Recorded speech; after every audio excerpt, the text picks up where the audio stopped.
अस्सलाम वालेकुम, आप देख रहे हैं एक स्पेशल और मैं हूं राशिद अकरम। नाज़रीन, हुकूमत ने एक बार फिर मिसाक़ इस्तेहकाम पाकिस्तान की बात की है। सीनियर लीगी रहनुमा राना सनाउल्लाह ने कहा है कि जब तक मेज़ पर नहीं बैठेंगे उस वक्त तक मसला हल नहीं होगा। जो भी बात होगी सबके सामने होगी, जबकि मिसाक़ इस्तेहकाम पाकिस्तान पर बात करने के मंतकी अंजाम तक पहुँचना भी उन्होंने कहा है कि ज़रूरी है। और उन्होंने एक दफ़ा फिर पाकिस्तान तहरीक इंसाफ को दावत दी है, क्योंकि मुल्क अब मज़ीद धरनों जलाओ घिराव का मुतामिल नहीं हो सकता। यह कहना है राना सनाउल्लाह का।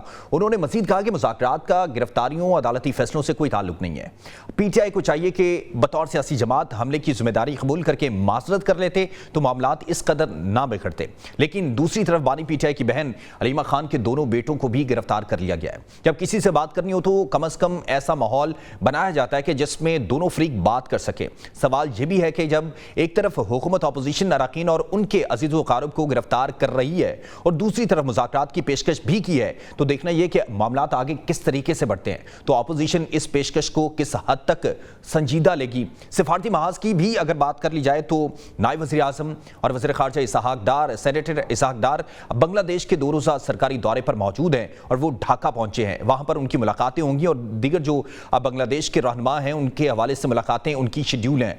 और नायब वज़ीर आज़म और वज़ीर ख़ारजा इसहाक डार की बांग्लादेशी क़यादत से अहम मुलाकातें तय हो चुकी हैं, जबकि बांग्लादेश के chief adviser professor Mohammad Yunus के अलावा ख़ारजा अमूर के एडवाइज़र मोहम्मद तौहीद हुसैन से भी वो मिलेंगे। और पाकिस्तान और बांग्लादेश के दरमियान जो ताल्लुकात हैं, जो सर्द मोहरी का शिकार थे, उनको मजीद पिघलाएंगे और आगे बढ़ेंगे। वज़ारत ख़ारजा के मुताबिक 13 बरस में किसी भी पाकिस्तानी वज़ीर ख़ारजा का यह पहला दौरा बांग्लादेश है। दूसरी जानिब बांग्लादेश ने 1971 के बाद पहली बार पाकिस्तानी हुकाम के लिए वीज़े की शर्त ख़त्म कर दिया है। इन तमाम हैपनिंग पर बात करते हैं अपने गेस्ट से जो हमारे साथ मौजूद हैं, जिनमें नियाज़ुल्लाह नियाज़ी साहब, तर्जुमान बानी पीटीआई हैं, रहनुमा पाकिस्तान पीपल्स पार्टी शैला रजा साहिबा और कामरान मुर्तज़ा रहनुमा GUIFA। बहुत शुक्रिया आप तीनों का। सबसे पहले हम नियाज़ुल्लाह नियाज़ी साहब की तरफ जाएंगे और उनसे बात करेंगे, क्योंकि आज राना सनाउल्लाह ने कहा है कि मिसाक़ इस्तेहकाम पाकिस्तान कर लेना चाहिए, आगे बढ़ना चाहिए ताकि ये मुल्क जो है वो अब आगे बढ़े, क्योंकि वो ना तो जलाओ घिराव का मुस्तहकम हो सकता है और ना ही अब किसी को ये इजाज़त दी जाएगी। नियाज़ साहब क्या कहते हैं? मिसाक़ इस्तेहकाम पाकिस्तान की एक दफ़ा फिर ऑफ़र हुई है। वज़ीर आज़म शहबाज शरीफ भी एक दफ़ा कह चुके हैं, वो कह चुके हैं कि हम आपके पास जाने को तैयार हैं, बात करने को तैयार हैं। तो क्या फिर मिसाक़ इस्तेहकाम पाकिस्तान पर बात कर लें, कुछ ले लें, कुछ दे लें? मैं भी सुन रहा था राना सनाउल्लाह साहब की गुफ्तगू कोई 1 घंटा पहले, जो उन्होंने कहा कि मिसाक़ जमहूरियत पे हमें इस्तेहकाम जमहूरियत पे बात करनी चाहिए। इससे पहले भी वज़ीर आज़म ने भी बात की। आप एक बात देख लें कि ये किस तरीके से मिसाक़ इस्तेहकाम जमहूरियत की बात करते हैं। क्या 8 फरवरी को इनको जमहूरियत नज़र नहीं आई? जमहूरियत किसको कहते हैं? कि जिसको लोग वोट करते हैं, जिसको लोग जिसके विजन के साथ खड़े होते हैं। 8 फरवरी को लोगों ने एतमाद किया उस आदमी पर जो जेल के पीछे सलाखों के बैठा है। उसके ऊपर लोगों ने फॉर्म 45 पे एतमाद करके वोट दिया। 200 सीट से पाकिस्तान तहरीक इंसाफ जीत रही थी।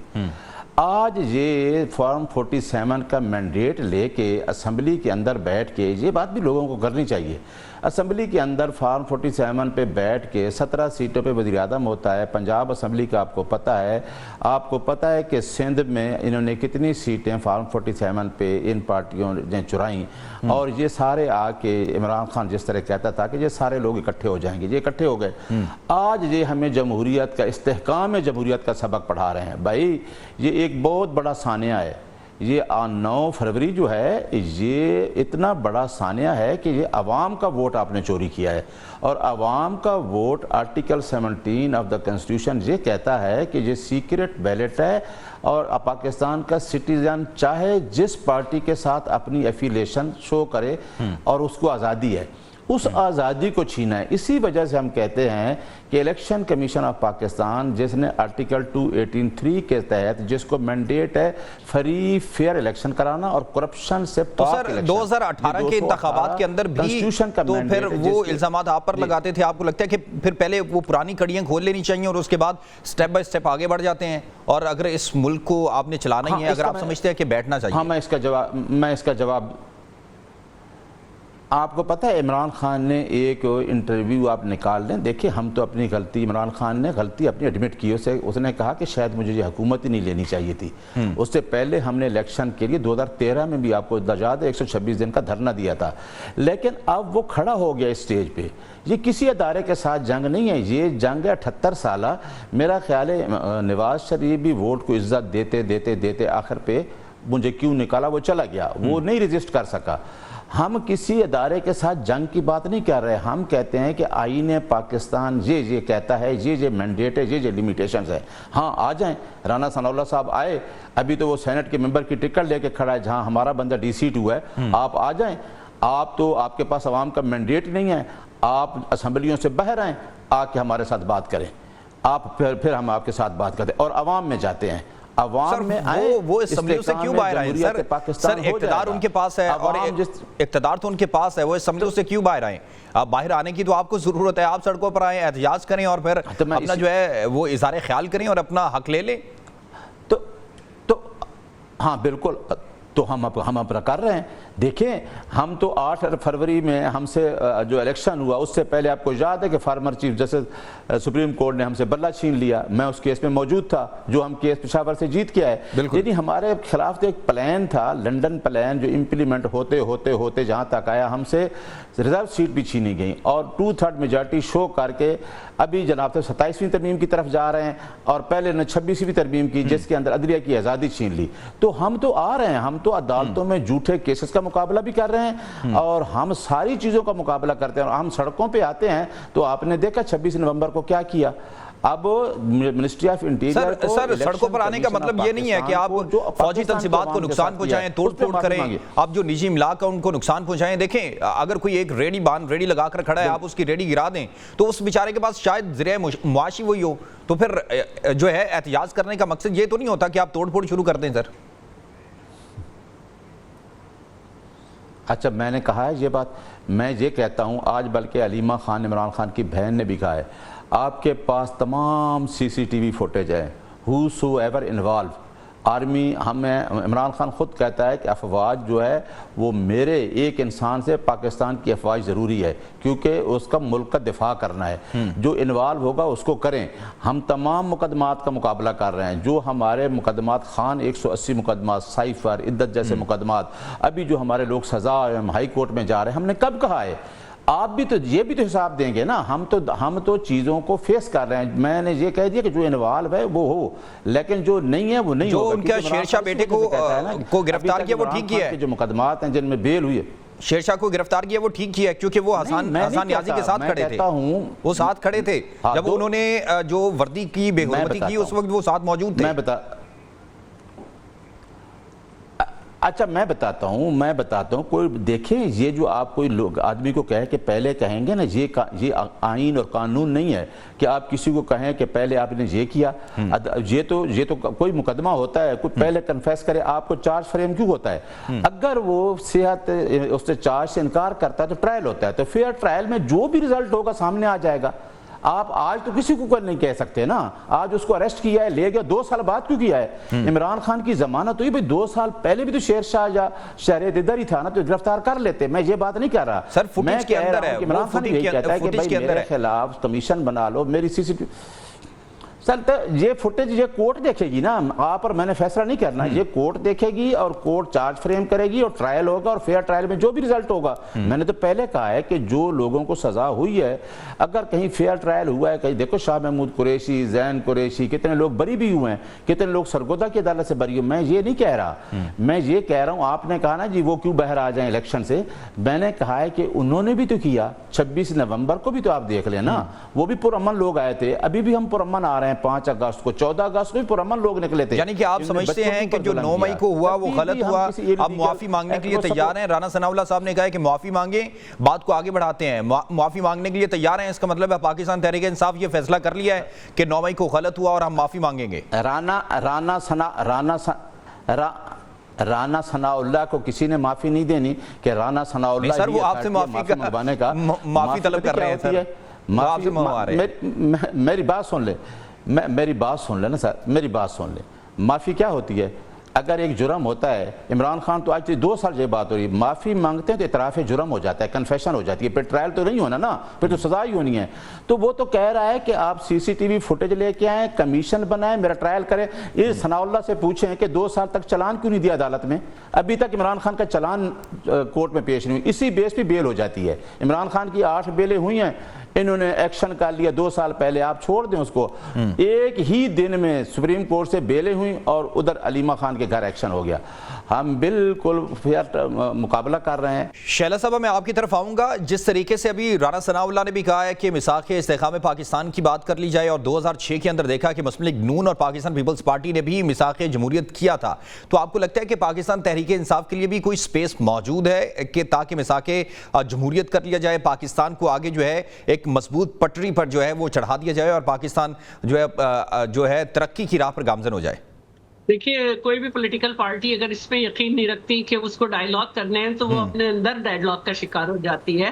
और जमहूरियत में और सियासत में हमेशा डायलॉग की गुंजाइश रहती है, लेकिन ये लोग पॉलिटिकल पार्टीज से डायलॉग करना ही नहीं चाहते। ये कहते हैं पॉलिटिकल पार्टीज जो हैं वो और खासतौर पे गवर्नमेंट जो है वो उसके पास कोई इख्तियार नहीं है, और हम किसी और से बात करेंगे, किसी और की तरफ से जवाब आता है कि हमारा तो कोई रुझान ही नहीं है पॉलिटिकल पार्टीज से बात करने का। तो लेकिन शैला साहब, लेकिन ये तो नहीं हो सकता ना, एक तरफ आप जो है मुज़ाकरात की बात करें, दूसरी तरफ आप पकड़ धकड़ करें और गिरफ्तारियों और सजाएं, फिर तो जो है वो जो सियासी तनाव वो बढ़ता है, वो कम नहीं होता।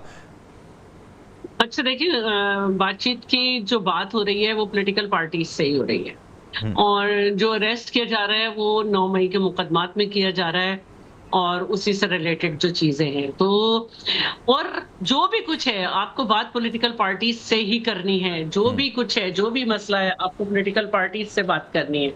तो आप समझते हैं 2 साल तक तकरीबन देखें वो बाहर फिरते रहे और उनको गिरफ्तार नहीं किया गया, और अब एकदम से हुकूमत को याद आया कि नहीं उनको गिरफ्तार करना है, तो आपको लगता है कि या तो हमारी तफ्तीश और तहकीक में भी कहीं ना कहीं नकाइस मौजूद हैं और फिर उसको मजीद बेहतर करना पड़ेगा, अगर 2-2 साल तक मुजरम जो है सरेआम घूमते रहे, मुल्क से बाहर भी जाएं और अंदर भी आए? देखिए, बेहतरी की गुंजाइश हमेशा रहती है और करना भी चाहिए। जैसे आज कम से कम 2 साल बाद कम से कम 2 साल बाद शाह महमूद कुरैशी जो है वो बेगुनाह करार पाए, लेकिन एक वक्त तो वो भी था कि तकरीबन 13 साल जो है आसिफ अली जरदारी साहब बगैर किसी सजा के जेल काटते रहे। जो भी हुकूमत आती है उठा कर डाल देती है।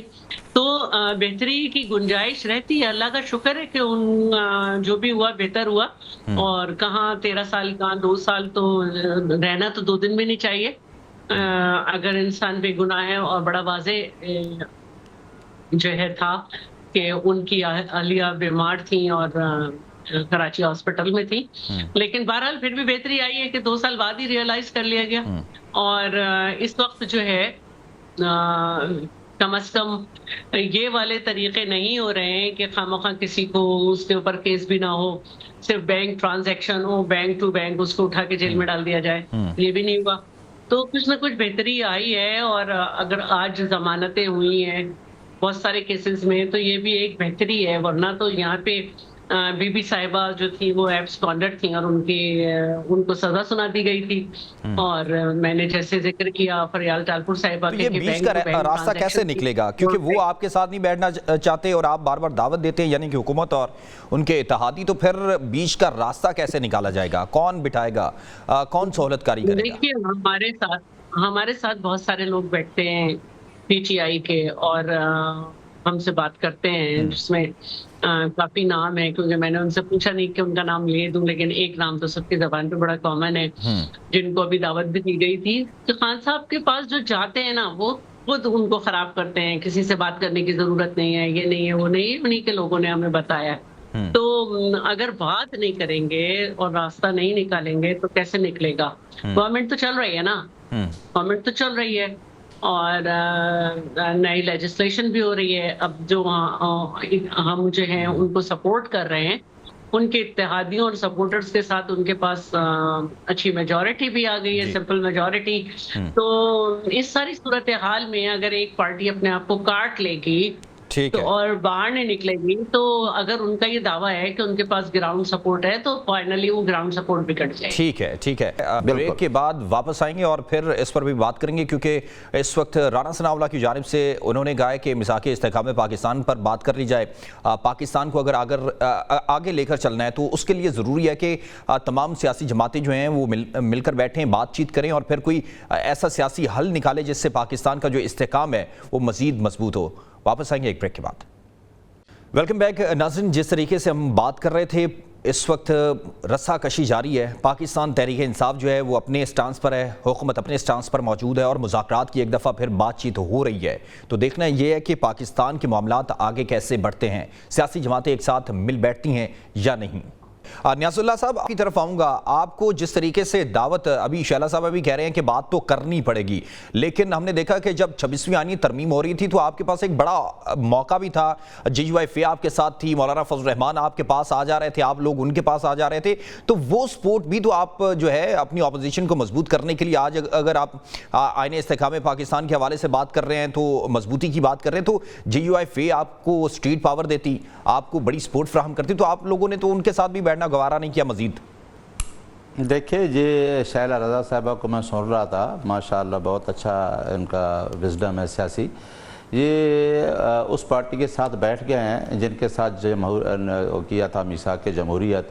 और शैला रज़ा साहब से पूछो कि वो किसने तोड़ा था और किसने फिर हुकूमत में आके इनके खिलाफ केसेस बनाए थे, वही थे ना, नून लीग वाले। ये तो बात छोड़ दें कि ये किसके साथ बैठेंगे सियासतदान और अपने मतलब के लिए वो कुछ करके दूसरे दिन इसका कोई आप नहीं कह सकते। ये कोई ऐसी मीसाक के इस्तेहकाम जमहूरियत नहीं है जहां आपको देखें। पहली बात है, मुल्क के अंदर सबसे पहली आप चीज़ देखेंगे कि पॉलिटिकली इंस्टेबिलिटी है। जिस मुल्क के अंदर सियासी इस्तेहकाम ना हो तो आप कहें जी आओ जी जमहूरी इस्तेहकाम के लिए आगे बनाएं। भाई, पहले हम कहते हैं कि आपने 8 फरवरी को उसी अवाम का मैंडेट चोरी करके अब उसी चोरी शुदा मैंडेट के ऊपर बैठ के, जिनका आपके पास मैंडेट ही नहीं है, आप किस मैंडेट से मुज़ाकरात करना चाहते हैं, मुझे ये नहीं समझ आती। देखिए ना कि आपके पास एक चीज़ नहीं है, आप कोई चोरी करके चीज़ बैठे हैं, तो आप कहते हैं आओ जी चोरी शुदा सामान के ऊपर बैठ के हमारे से बात करो। अवाम खड़ी है, उसके साथ जो जेल में बैठा है, जिसने अवाम से वोट लिया है, तो हम किससे बात करें।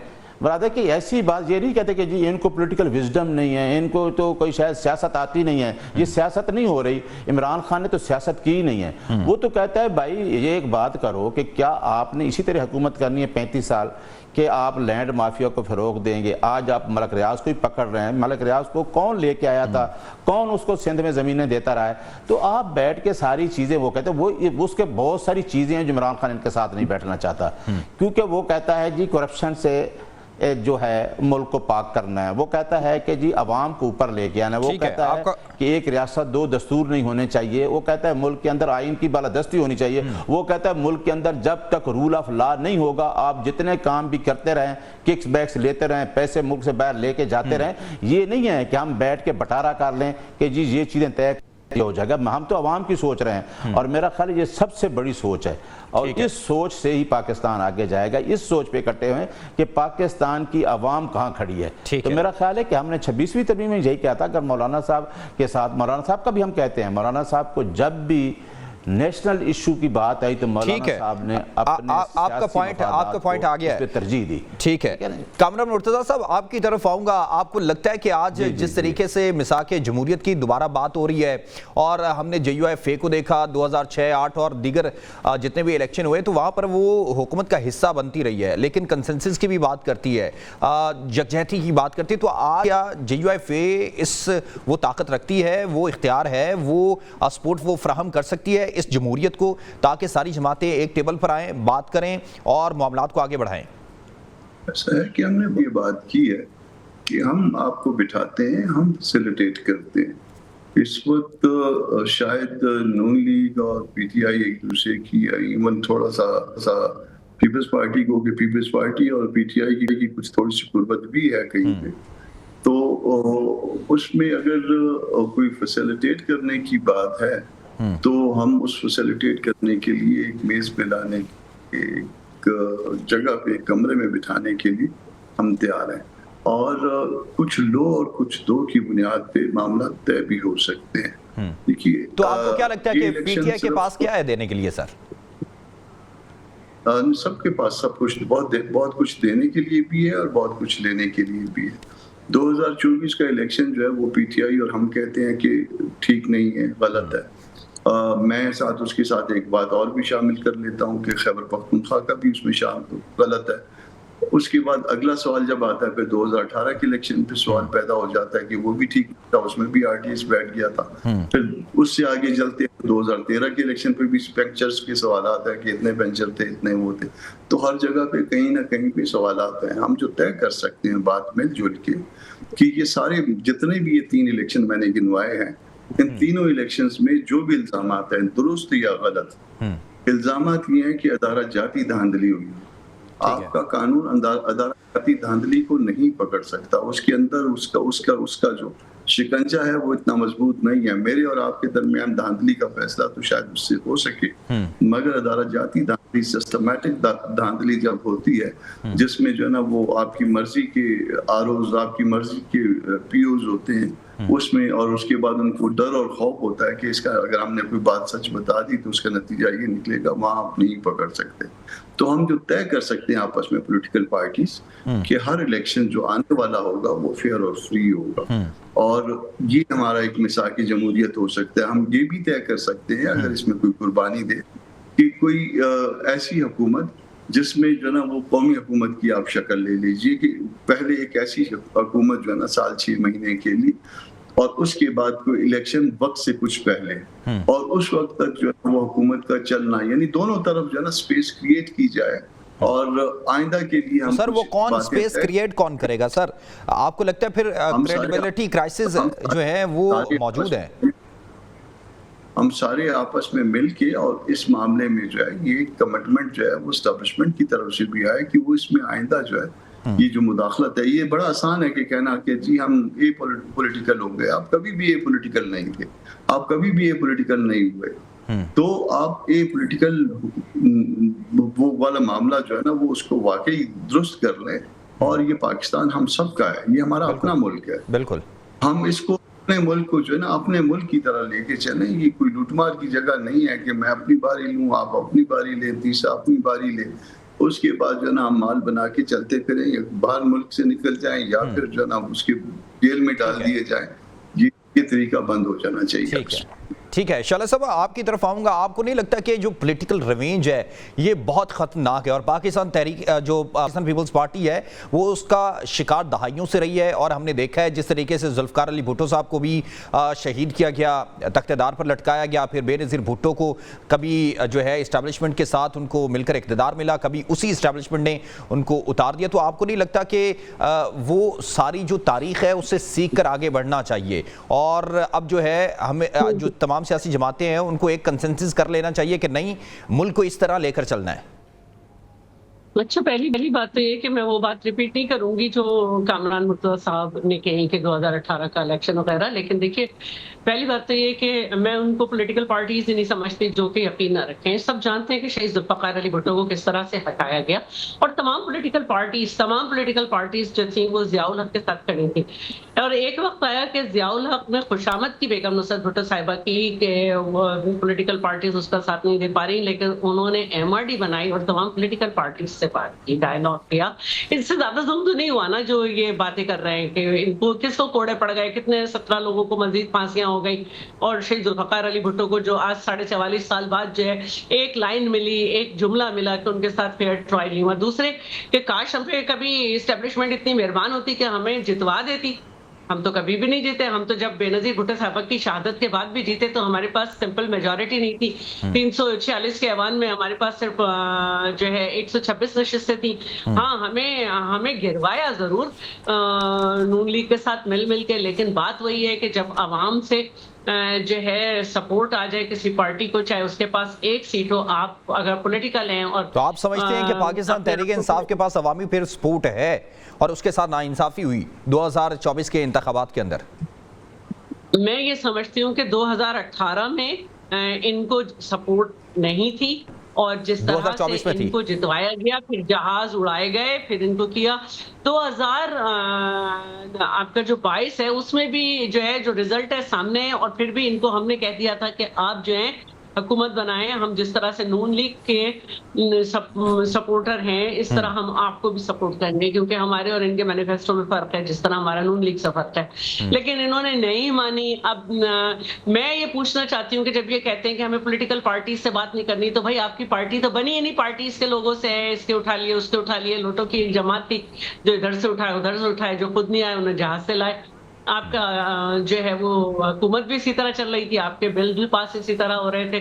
तो ये नहीं होता कि मीठा मीठा हफ हफ कड़वा कड़वा थू थू, जो हमारे पास आ गया वो इंसाफ धुलाई पाउडर से धुल गया, जो नहीं आया वो उस महल का कहीं तोड़ नहीं। यानी आप तो कहना ये नहीं होता है। यानी आप कहना चाहती हैं कि उन्वान सिर्फ बदला है, किरदार वही पुराने हैं, सब कुछ वही कुछ हो रहा है। इसमें क्या शक है? आप मुझे बताएं ना, इनके पास कौन है? हाँ, अब जो इनके पास असेंबली में है उनमें से बहुत सारे ऐसे हैं जिनका कोई पॉलिटिकल बैकग्राउंड नहीं था, लेकिन कहीं ना कहीं से बैकग्राउंड किसी पार्टी से जरूर था, कि किसी चैम्बर में थे, किस जगह थे। तो इस सारी चीजों को आप इस तरह नहीं कर सकते। आप आसमान से नहीं लोग लाते, आपका कोई नजरिया होता है, उसके बाद आपसे लोग मिल जाते हैं आके। लेकिन इत्तेफाक से नजरिया भी नहीं था, सिर्फ दूसरों को चोर डाकू और हम तब्दीली लाएंगे कहना, ये पॉसिबल नहीं होता। और उस वक्त बात समझ आ जाती है जब जावेद हाशमी और शाह महमूद कुरैशी जो एक दूसरे के खिलाफ लड़ते थे, बगैर एक दूसरे से बात किए कि डाल पे आके बैठ गए, तो ये चीजें समझ आती हैं कि कहां से हुआ, कैसे हुआ, किस लिए हुआ।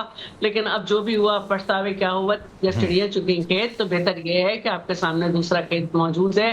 आप सही मशवरे दें, सही मशवरे लें, बातचीत के बगैर कुछ भी नहीं होता। एक वक्त आएगा कि आज तो ट्रंप ने जंग बंदी कराई है, एक वक्त आएगा कि इंडिया और भारत शायद बहुत सारी बातचीत खुद कर लें और बहुत चीजें करें। एक वक्त आया था कि जब ये कहा गया था कि भारत जो है वो for the trade favourite country है, कि बिल्कुल वो आंखों का तारा रहा है, अमेरिका का आंखों का तारा बना हुआ था। दोबारा ये कोशिशें हो रही है कि इन फ्यूचर जो है इसको ये करना पड़े, तो आपको हर चीज बातचीत से करनी है। ठीक है, अभी वक्त है एक ब्रेक का। ब्रेक के बाद वापस आएंगे और मज़ीद बात करेंगे कि पाकिस्तान के अंदर जो अनरेस्ट है पॉलिटिकल, उसको किस तरीके से जो है वो कंट्रोल किया जाए और तमाम सियासी जमातों को एक साथ बिठाया जाए। Welcome back to the show. Niaz साहब, मैं आपकी तरफ आऊँगा कि हालिया दिनों हमने देखा है कि नायब वज़ीर आज़म इसहाक़ डार बांग्लादेश के दौरे पर हैं, तो क्या समझते हैं कि आप अपोजिशन में ज़रूर हैं, लेकिन आप समझते हैं कि दो भाइयों के दरमियान कुर्बतें बढ़ना, ताल्लुकात बेहतर होना, और फिर जो है हम कह सकते हैं कि जो सिफारती महाज है वो बड़ा ठंडी समत की तरफ जाना, तो ये एक अच्छा शगुन है? देखिए, वो तो कभी भी नहीं है। जो मुल्क की खारजा पॉलिसी होती है वो कभी भी एक नहीं होती, वो बदलते हालात के साथ बदलती है। और पैरामाउंट जो होता है वो अपने मुल्क का, अपनी स्टेट का दिफा होता है और अपने लोगों का दिफा होता है। उसके लिए कोई गवर्नमेंट भी हो, कोई अगर खारजा पॉलिसी अच्छी है तो वो हम मुल्क के लिए अप्रिशिएट करते हैं कि मुल्क के लिए अच्छी पॉलिसी जिस हुकूमत में ही हो, खारजा पॉलिसी वो मुल्क के लिए ही होती है। और मुल्क को हर गवर्नमेंट का ये मैंडेट होता है कि खारजा पॉलिसी और ख़ासकर आपकी मिनिस्ट्री ऑफ डिफेंस और मिनिस्ट्री ऑफ फाइनेंस, इन चीज़ों को आपने देखना, तब भी गवर्नमेंट चलती है। अब मैं थोड़ा सा वो मैडम शाला वाले एक पर रिस्पॉन्ड कर दूँ। अब मैं सिर्फ ये बहस से ये अखज़ होता है कि खान साहब को अंदर रखना, उसको तोड़ना, उसकी फैमिली के बच्चों को भी इन्वॉल्व करके तोड़ के मुकदमे कोई नहीं है, उसको ये मनाना है कि आप कंप्रोमाइज़ कर जाओ हमारे साथ, सिस्टम के साथ। ये चीज़ें सामने हैं कि उसके खिलाफ मुकदमे कोई नहीं है, उसको सिर्फ और सिर्फ ये प्रेशराइज किया जा रहा है कि आप आओ हमारे ठीक है, हमारे साथ आपका पॉइंट आ गया। नहीं होना, ठीक है, नहीं होना। दूसरी बात है, नहीं, दूसरी बात है नजरिया, दूसरी बात है नजरिया। नजरिया उसी के पास है, नजरिया इमरान खान के पास है। इमरान खान के जो लोग जीते हैं वो आप देखें कि पूरे पाकिस्तान में आम आदमी को टिकट मिला है। ये ठीक है, आम आदमी को टिकट मिला है। मैं कामरान मुर्तज़ा साहब की नजरिया ठीक है सर, टाइम की किल्लत है, कामरान साहब की तरफ जाऊंगा। कामरान साहब, मैं बस ये पूछना चाहती हूँ कि कितनी सीटों पे इन्होंने पटिशन दाखिल की हुई है? वो पता चल जाएगा आपको। चलें, दूसरी ये बात किसी है कि अगली दफा ये सवाल कर लेंगे इनसे। अच्छा कामरान साहब, आप और मुझे ये भी कहना है कि खान साहब को तो सजा हो गई, आज तक किसी लीडर को सजा नहीं हुई थी और बड़े प्रॉपर उसमें हुई है, वरना जुल्फकार अली भुट्टो को तो डायरेक्ट जो है वो हाई कोर्ट में केस चला था। इद्दत में भी, मैडम इद्दत में भी सजा हुई, साहिब साहब में भी सजा हुई, कुटल भी हो गई, तो वो तो हमें पता है मुकदमे किस तरीके से बनाए और किस तरीके से चलाए जा रहे हैं। चले हम नवाज शरीफ साहब पे डायरेक्ट सुप्रीम कोर्ट में केस चला था और अकामा से पनामा से चल के अकामा पे आ गया। चले कामरान साहब, आपकी तरफ आऊंगा। आपको नहीं लगता कि हमने देखा कि बांग्लादेश ने ओआईसी हो, सार्क हो, दीगर मामलात के अंदर जब 1974 के अंदर जुल्फकार अली भुट्टो साहब ने बांग्लादेश का दौरा किया, 71 के अंदर मुल्क दोलख्त हुआ और उसके बाद हसासियात का शिकार रहा है पाकिस्तान और बांग्लादेश के ताल्लुकात, लेकिन एकदम ये टर्न होना, पाकिस्तान और बांग्लादेश के दरमियान कुर्बतें बढ़ना, तो डू यू थिंक कि ये एक अच्छी बात है? दो भाइयों के दरमियान मामलात जो हैं वो अच्छे हो रहे हैं, जो है सिफारती महाज पर भी कह सकते हैं, मुआशी महाज के लिहाज से भी ये कितना अच्छा हो सकता है? ये दोनों के मफाद में है। ये बदकिस्मत तारीख है हमारी कि ये मुल्क जो है दोलख्त हुआ। अगर उस वक्त 18th अमेंडमेंट आ जाती और उस पर इम्प्लीमेंटेशन भी उसकी हो जाती तो शायद मुल्क दोलख्त ना होता। मगर इसके बावजूद जो है ना वो हमने जो है इस बात का एहसास नहीं किया। मगर चले, देर आए दुरुस्त आए। अब अगर नजदीकियां आती हैं तो वो हमारे भाई हैं मजहब के हवाले से भी, और उसके बाद 71 से लेके 47 से लेके 71 तक जितना अरसा था 25-26 तक, उसमें भी वो हमारे साथ रहे। तो अब उनके साथ बढ़ना चाहिए माशी तौर पे भी और हर मामले में हमको आगे। ये डिप्लोमेटिक ऑप्टिक्स के लिहाज से कितना अहम है सर? ये बहुत अहम है, बहुत है। इस लाट के साथ अगर कोई जाता है, इसका मतलब ये हुआ कि नेक्स्ट टू प्राइम मिनिस्टर जो ना हमारा जो डेलीगेशन गया है, तो next to prime minister delegation जाने का मतलब ये है कि अगला रास्ता जो है ना आपका प्राइम मिनिस्टर के आने जाने का, या मैक्सिमम जो है जो आपके यहाँ चीफ एग्जीक्यूटिव हो सकता है उनके आने जाने का रास्ता खोला जा रहा है। तो वो रास्ता खुले और उस रास्ते खुलने के बाद मजीद नजदीक आएंगे इंशाल्लाह। ये दूरियां जो है अल्लाह करे कि इस दूरियों का खात्मा हो और हम मिलजुल के दुनिया की अमन के लिए। DGISPR भी कह चुके हैं कि अगर अब भारत ने कोई हरकत की तो उनको मशरक से जवाब दिया जाएगा। ये आप एक चीज में ये मुझे जो है ना बहुत दफा ये एहसास होता है कि भारत इस वक्त जख्म फोड़ता है और जख्म फोड़ता जो है वो जवाब कहीं ना कहीं शरारत करने की जरूरत समझता है। आप ह्यूमन साइकोलॉजी पे जाएं तो ये उससे ज्यादा खतरे में है इस वक्त पाकिस्तान जितना ये 10 मई से पहले खतरा था। तो इसमें हमको हर वक्त अलर्ट यानी कि ये एक बहुत अच्छा फैसला है कि पाकिस्तान और बांग्लादेश के दरमियान ताल्लुकात जो हैं वो दोबारा से इस्तवार हो रहे हैं और जो सर्दमौरी का शिकार हो चुके थे उनको उनमें बेहतरी लाई जा रही है। शैलेश साहब, आखिर में आपसे सवाल ये करना चाहूँगा कि NFC अवार्ड के हवाले से हुकूमत जो है वो कहती है कि जो हायर एजुकेशन है और उसके बाद बेनज़ीर इनकम सपोर्ट प्रोग्राम है उसके अंदर हिस्से शामिल किए जाएँ सूबे जो हैं, और 18वीं तरमीम जो है उसने तमाम सूबों को इख्तियार दे दिया था और हम 27वीं तरमीम भी कर सकते हैं। तो जो पाकिस्तान पीपल्स पार्टी है वो क्या इसमें सपोर्ट करेगी या फिर रेजिस्ट करेगी हुकूमत के खिलाफ? देखिए, अभी तक पाकिस्तान पीपल्स पार्टी के चेयरमैन से कोई बात नहीं की गई है और हम ये समझते हैं कि अभी तक तो 18वीं तरमीम की बहुत सारी चीज़ों पे अगर ये अमल कर ले तो शायद मुल्क की मईशत बेहतरी हो जाए, जिसमें टैक्स कलेक्शन ऑन गुड्स है और दूसरी चीज़ें हैं। तो हम नहीं समझते कि इतनी जल्दी ये सब कुछ होगा और हमसे कोई बात भी नहीं की। दूसरी बात मैं आपको ये कहना चाह रही थी कि बांग्लादेश इसलिए नहीं बना था कि जुल्फकार अली भुट्टो गए थे, बांग्लादेश इसलिए बना था कि आपके मुल्क में माशाल्लाह था और जुल्फकार अली भुट्टो सिर्फ अपनी पार्टी के सदर थे और जब वो वहाँ गए थे तो उनके साथ फैज अहमद फैज भी गए थे और वहाँ पर जो है वो तहरीक चल रही थी बड़ी और वो लोग डिसाइड कर चुके थे।